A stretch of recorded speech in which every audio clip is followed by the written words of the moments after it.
Glad to have you with us. Now, in our first story, Accra is expected to see a facelift in its access to water and sustainable sanitation as government, in collaboration with African Development Bank AFDB, have today launched the Greater Accra Sustainable Sanitation and Livelihoods Improvements Project.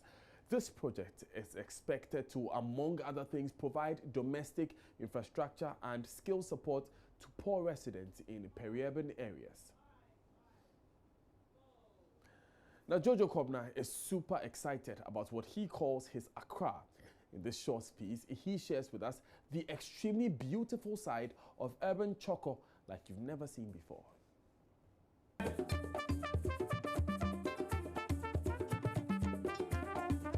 Oh, I'm so excited. Welcome to the very beautiful city of Accra. This is the city of my birth. I believe you are disappointed and maybe unhappy with me for showing this, but this is also Accra and people live here.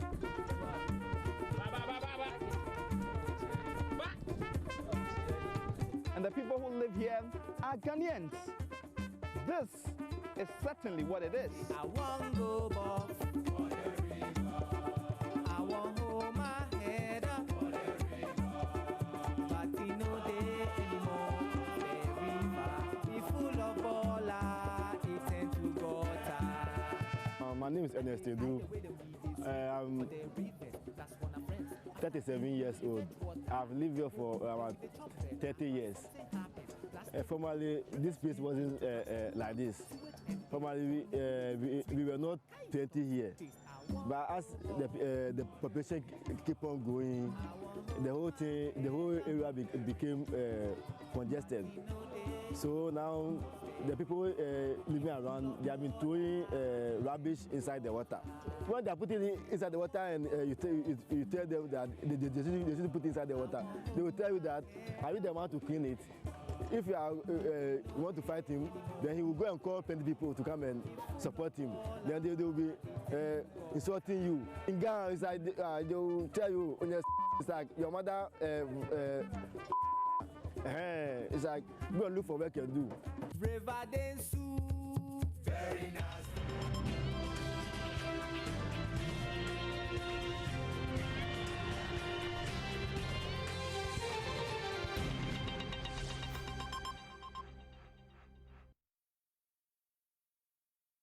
Now, the Accra Facelifts project is expected to, among other things, provide domestic infrastructure and skill support to poor residents in peri-urban areas in the capital. Speaking at the launch of the Sanitation Minister, Cecilia Dapa assured the project, when complete, will be critical on realizing the President's vision of making Accra the cleanest city. Nancy Emefa Juadosi is here with us to give us some more on this. Nancy, what more do we know?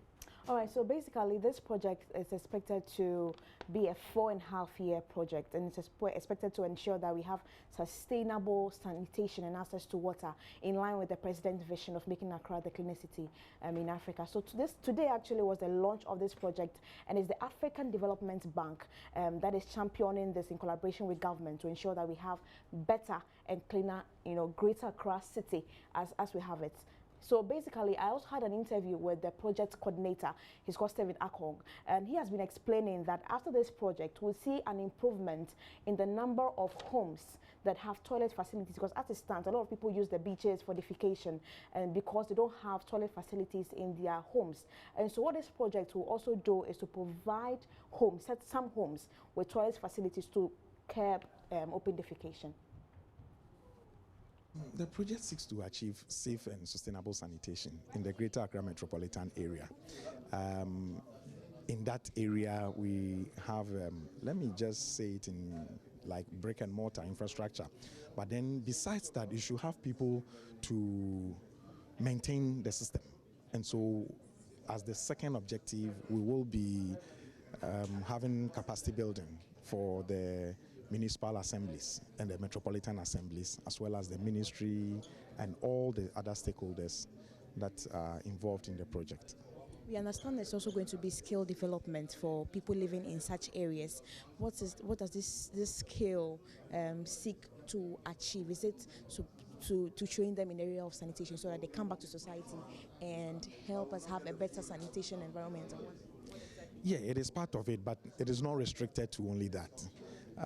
If somebody has an idea, in the assembly, and we go there, we realize that the idea is laudable, why can't we help the person? Sometimes we might not need thousands or millions of cedis to support. People might only need just few sums of money, to better their lives. And so why can't we do that? But of course, through proper procedures. So after 4.5 years, what should we expect? What are we going to see differently from what we currently have in the situation? All that we are trying to achieve is to protect our dignity. If I say so, what we are trying to say is that trying to reduce open defecation, we're trying to give people toilet facilities in their homes rather than running to the public ones in the night. If you have stomach problems in your house, now you are going to open your door and get out before you go and do that, at least to better the lives of the people through sanitation. In terms of infrastructure, there's a means to put out toilet facilities for every home in the Greater Accra region. That is what we are targeting, but I wouldn't say that we are going to have for every home, because we are restricted by money. But then with this, we are targeting 7,000 homes for toilet facilities. Also, in some parts of the city, we have the sewers. And so we are planning of also those who are close to the sewers, we connect them to the sewers. And with the sewers, there is no need for you to have a septic tank or what we normally call the manhole. And you connect it to it, we have proper treatment, and then the treated water properly discharged into the environment. Now, MFA, we understand that AFDB is providing 48 million out of the 50 million cedis, or dollars, required for this project. What were some of the ethics that they spelled out to government? All right, so they warned government that they're giving government 48 million Ghana cedis. They're expecting government to go strictly by, what the monies are supposed to be used for. If they are done and there are some excesses, they are not supposed to spend that money. They're supposed to bring the money back, to the bank. So they were really strict with the guidelines we're giving government. If anything comes out, they might terminate it. Thank you very much, MFA Jadosi, for bringing us details of that. Now, moving on. Residents of Akanting, a mining community in the Lower West Akim municipality of the Eastern region, are stranded as a heavy downpours this dawn has cut off the community. The rains have caused River Sushan, which connects surrounding communities, to overflow its banks. Part of the road from Akanting to Subreso has been washed away, making it impossible for vehicles to ply the road. Several school children and women are stranded as they attempted to cross the river from Akanting to Subreso and other areas.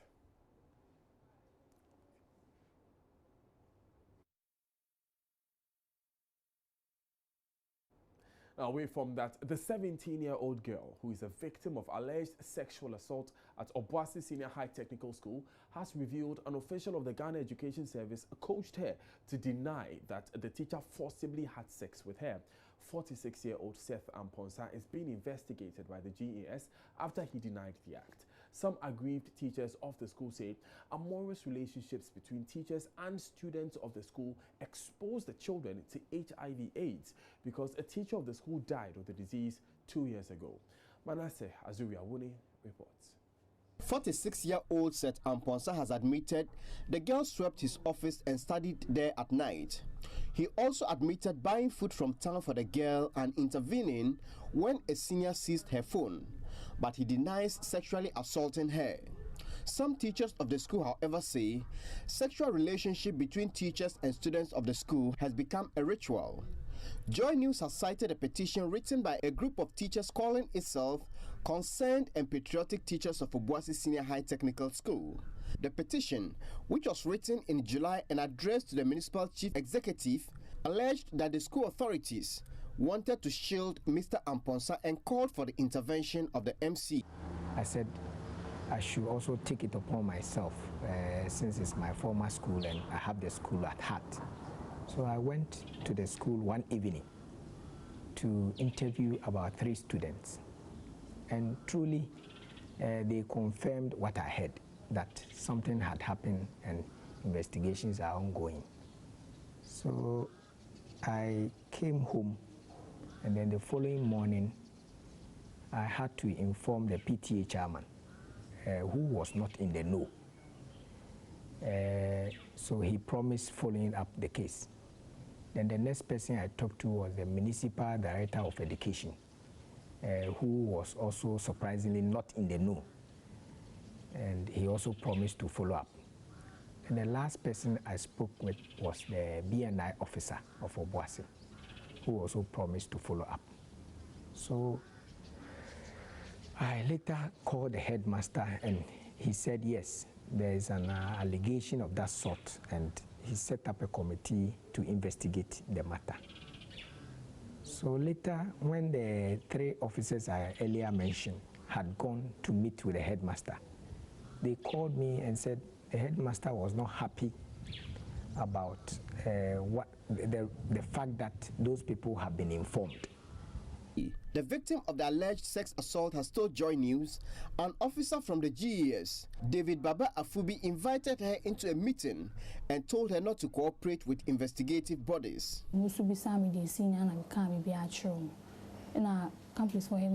They asked about the case and I narrated it to them. The complex JHS head asked what I wanted done about the case. I said I wanted the teacher punished because I was not the only victim. Mr. Mambo rebuked me, saying mine was the only that was out and I had no evidence of the rest.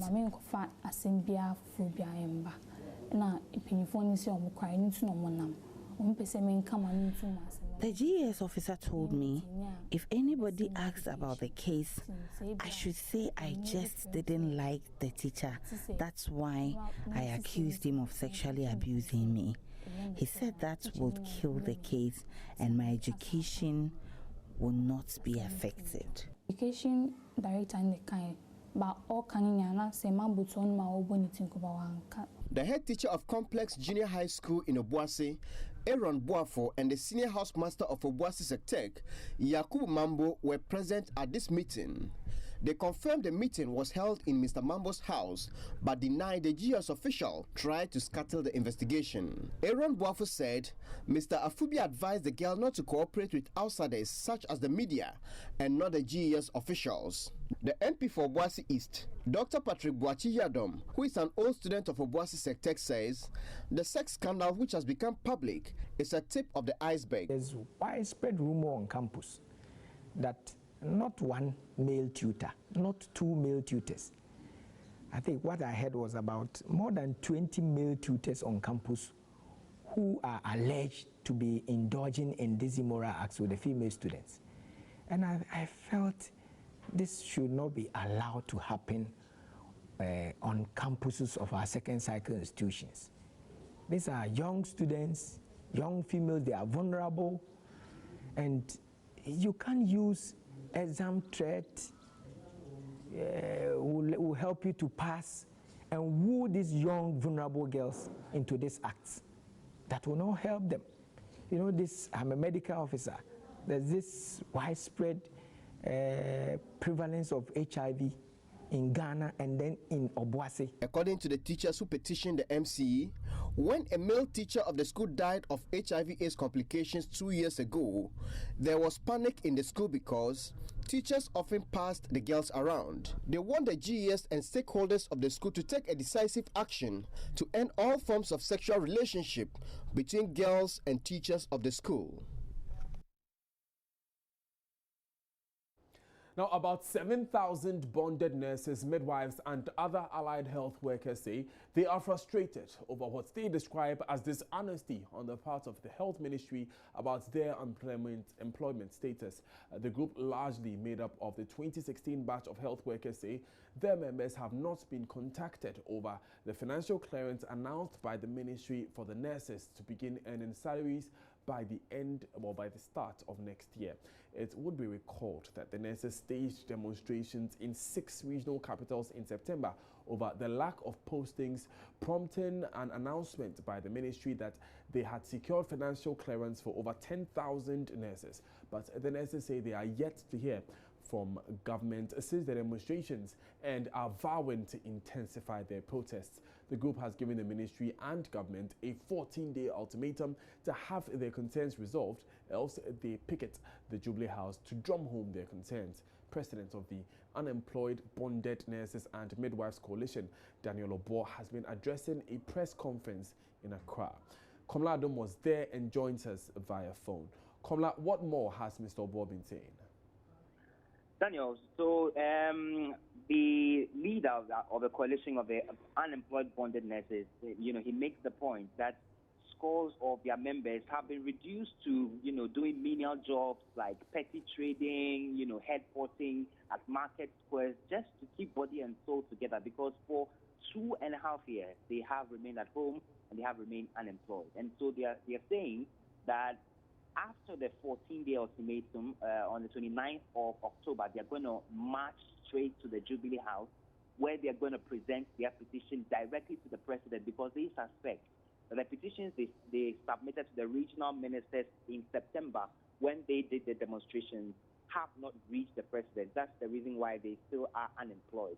And so they are saying that on the 9th of October, they're going to march to the Jubilee House and request to see the president directly and submit their petition. If they are not allowed to do that, they're going to picket at the Jubilee House until they see the president. They're not going to leave.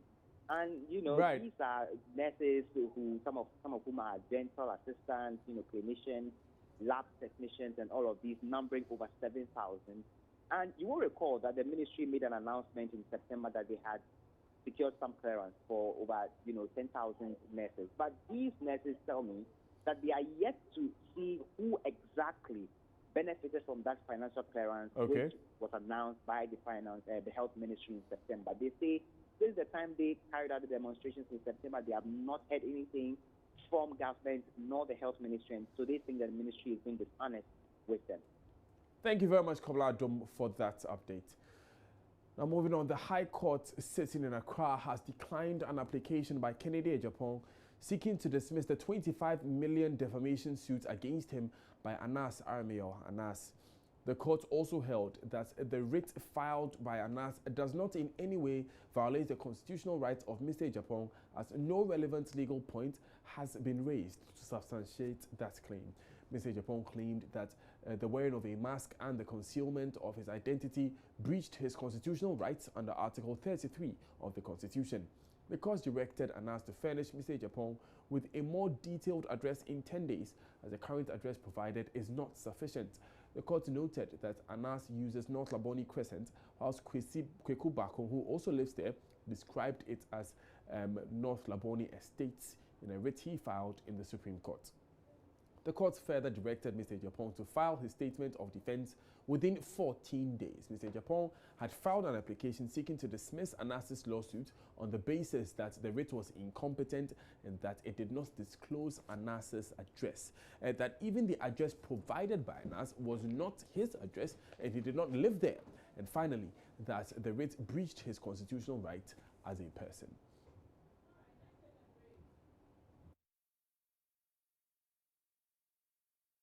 Still watching Joy News today. I am Daniel Daze. We'll be back after these important messages.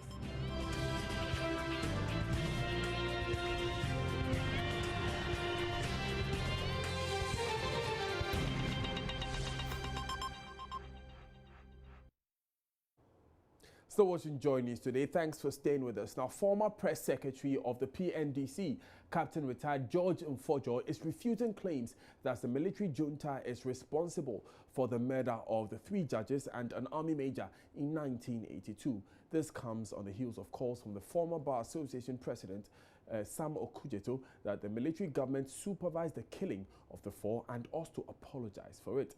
Speaking after the airing of Joy News' special assignment on crimes that shook the nation, titled Who Killed the Judges?, Captain Mfojo explained the former President Rawlings was extremely sad when he heard of the killing, hence could not have been part of its planning.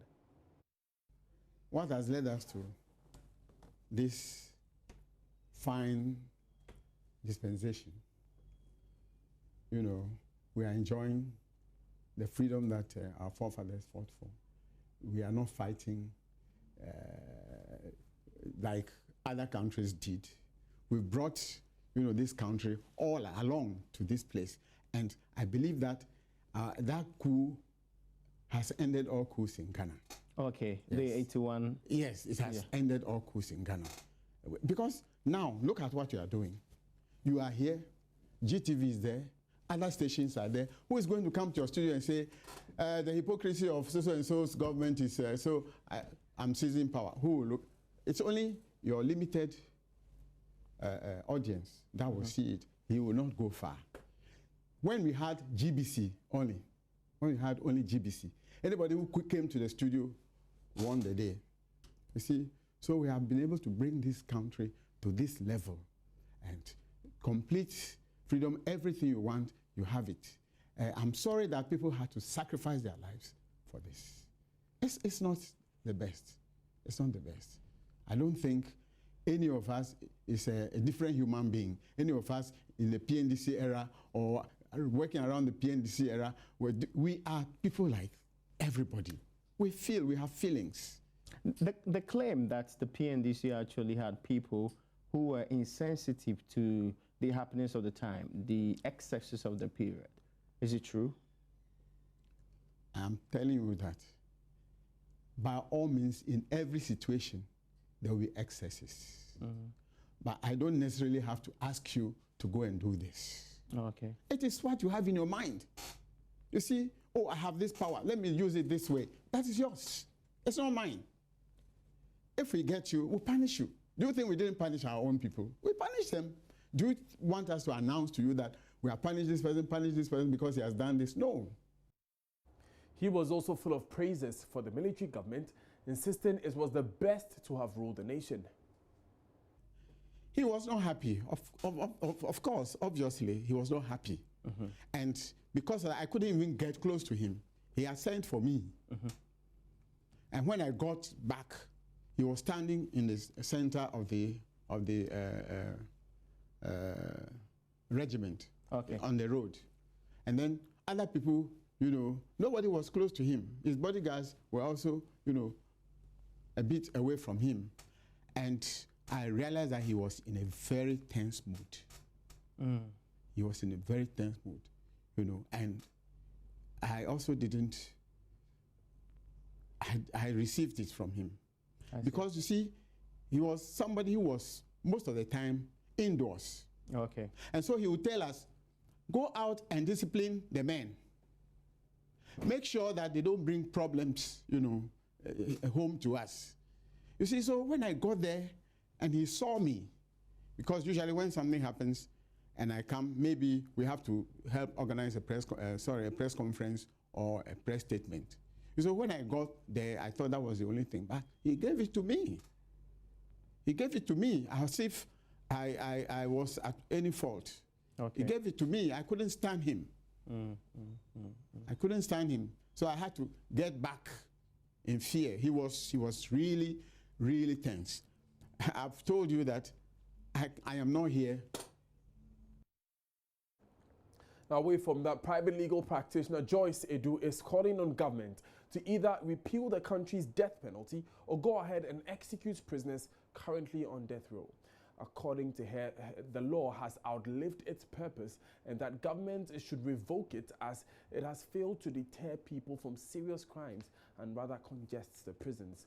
She made this suggestion when she addressed a workshop organized by the Africa Institute for Crime Policy and Governance Research to mark the 16th World Day Against the Death Penalty. A report by Philip Ankra. October 10 has been set aside to mark World Day Against Death Penalty, which has been abolished in law or practice by almost 3/4 of the world, or 143 countries. Despite a global positive trend towards abolition, however, death row prisoners continue to represent the most marginalized layers of society. They become the incarnation of inequalities and cease to exist even before their execution. This year's celebration is on the theme Living Conditions on Death Row. We are advocating that the death penalty should be abolished. Yes, absolutely. Then there's a life sentence or there's other punishment. There are other punishments that can be meted out to them. instead of putting them on death row. If they indeed want to maintain it, then let us see an action. Let them be executed. Okay, but you can't just keep them there for them to be traumatized. No, that is our advocacy. Meanwhile, we can use their skill to do something better for the nation. And we are rather spending on them, and their lives are deteriorating. Once they are deteriorating, we are looking at medical expenses. We are looking at human resources. So I think that basically it is time for us to repeal and get them to be life imprisonment at least. Then we can probably use their skill to develop something else. Take them from the death row. Deputy General Staff Officer of a prison's headquarters, Thomas Mahama, said conditions in the cells housing prisoners on death row at the Nsawam prison is deplorable and not the best. According to him, due to the anxiety of the inmates not knowing when they will die, vents their frustration on the officers and other inmates. That they were living in a prison within a prison. And what do I mean by that? They have their separate block that is well fenced. Just as you see a prison from outside a prison, that is how you see their block within the prison. They are supposed to be 60 in numbers because there are two landings that has to do with, that is the first, the upper landing and the lower landing. But because of their numbers, currently, there are 164 male prisoners at the condemned block because they are almost always traumatized. The uncertainty of whether they will be executed is also standing on them. It is something they are stressed up with. So, for instance, you have the gallows there. The mere side of the gallows tells them that anytime they can go. And they always know that it takes just a signature of the government or the president to let them be executed. So this has, the anxiety and the fact that they are always not happy and always uncertain of what lies ahead of them, always vent their anger either on staff or their colleagues. Dr. Francis Ano, who presented a paper assessing public opinion on a death sentence, said most people want the law to be repealed. The study I presented on was actually conducted by the directors of this institute, Dr. Kofi Boache and Dr. Justice Chankabi. It was done in 2014 in Accra in 4 clusters, I think a number of communities, with a sample size of 2,400 or so, yes. And generally what they sought to do was to study people's attitude towards the death penalty, whether they support it and to what extent, or whether they support abolishing the death penalty and what alternative should be put in place in the absence of the death penalty. And overall, the studies show that majority, about 48% of those who were interviewed out of the 2,400 supported did not support the death penalty, as in they opposed it. That contrasts with only 8.1% that shows strong support for the death penalty. The study also showed that Now, the board chairman of the Kolebu Teaching Hospital, Dr. Bernard Okoboy, says it has become imperative to speed up the process of getting the mental health bill passed in order to reduce the high cost of mental health care. Dr. Okoboy was part of a parliamentary delegation that interacted with management and patients of the Accra Psychiatric Hospital to mark Mental Health Week. Kingsley Otu's report read to you. The acquisition of drugs, poor infrastructure and staffing problems continue to thwart efforts at improving mental health care delivery. For members of Parliament's Health Committee, getting to acquaint themselves with the ongoing challenges encountered in the treatment of patients is important for their deliberations in the House. Dr. Okoboy, chairman of the Health Committee in Parliament, believes what he has seen is evidence enough for government to expedite action on the legislative instrument that will help secure funding for mental health. Lots still to be done. We have the mental health law, it's been passed. That's what actually established the authority. And the authority actually is supposed to get some funding and all that so that they can implement their policies, improve upon the current situation. you need a LI to activate the law. That is the sticky point now. So I think the first thing to do is to identify the stage of the LI, where that is now, and report in a year's time that we've put in a lot of effort to get closer to getting the LI completed or established or come into force. Because we don't as a nation recognize the import or the level of priority we need to assign to mental health, we also apportion our budgets accordingly. So the mental health institutions don't get as much as they deserve. If this were any other hospital, there would be an uproar. Patients are on the floor, they're not, shielded from the rain and all of that. But it's a mental health institution, and so people have a different view of how patients ought to be treated. Now, it's a technology that has been introduced into the country to add to Ghana's tourism offerings. And over the past 2 weeks, several personalities in the media and entertainment space have taken turns to fly in this hot air balloon. But did you know the science behind the floating of the hot air balloon?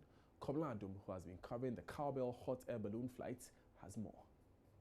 The over 3,400 cubic meter sized balloon covers half the ground of a regular football field. And this particular one, made for cowbell, could carry up to 4 individuals in the basket. But how is this huge envelope able to float and carry passengers up to 800 meters above sea level without fuel?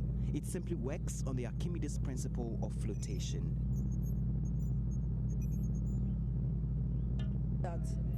When a body is wholly or partially immersed in a fluid, it experiences an upthrust, and that upthrust is equal to the weight of the body. After cold air is pumped into the balloon and filled up, the air is heated until the molecules expand, and as the principle states, the hot air in the balloon becomes less dense than the atmospheric air outside the balloon, so the balloon begins to float. Hot air balloonist Kun Odina explains. The principle of hot air balloons is that hot air is lighter than the air outside the balloon. So if you heat the balloon in the envelope up to approximately 110 degrees Celsius, then it will lift. And every cubic meter of hot air can lift 250 grams. And this balloon has a size of 3,400 cubic meters, so it can lift approximately 900 kilograms off the ground, which is its own weight plus the weight of the people that are inside the basket. All that's needed while airborne is a pilot and a gas cylinder to pump more gas to heat the air inside the balloon. And of course, occupants behold a picturesque landscape while up in the air. And we also saw the sunrise, again, like nobody has ever seen it before. So we had some really great moments up there. And the scene up there is such a picturesque, it's breathtakingly gorgeous. It's amazing, it's surreal, it's astounding, it's awesome, it's breathtaking. But when the pilot locates a playing field with decent enough access routes for the retrieve vehicles to be able to meet the team, he makes a landing. Science students in some selected senior high schools in Tema and Accra have been privileged to see it for the first time on their school fields as the Cowbell in the Sky project teams stop by their schools. I wish all the things we learn in class would be as practical as this one, because it will help us gain more knowledge, and it's very nice. It's a nice experience too. So I think all the things we learn should be made practical. Okay. I agree with what she said, because it's like most of us don't like the science. So maybe when it's made practical, we have a love and interest for it to go deeper into it. For some of the school heads, more of these practical demonstrations of complex science principles could attract more students. Trust me, these children will never forget the principle. Once they're in the classroom, they can always imagine this field and what they saw. And I must say that that is what we want science, how science should be taught. It must be full of practicality. So when next you see a hot air balloon fly past in the sky, know that without fuel, it is flying on the principle of a Greek philosopher and inventor, Archimedes. Exciting experience it was for my colleagues there. But it's now time for business with Sandra Esinam Afenu. Stay with us. Thank you.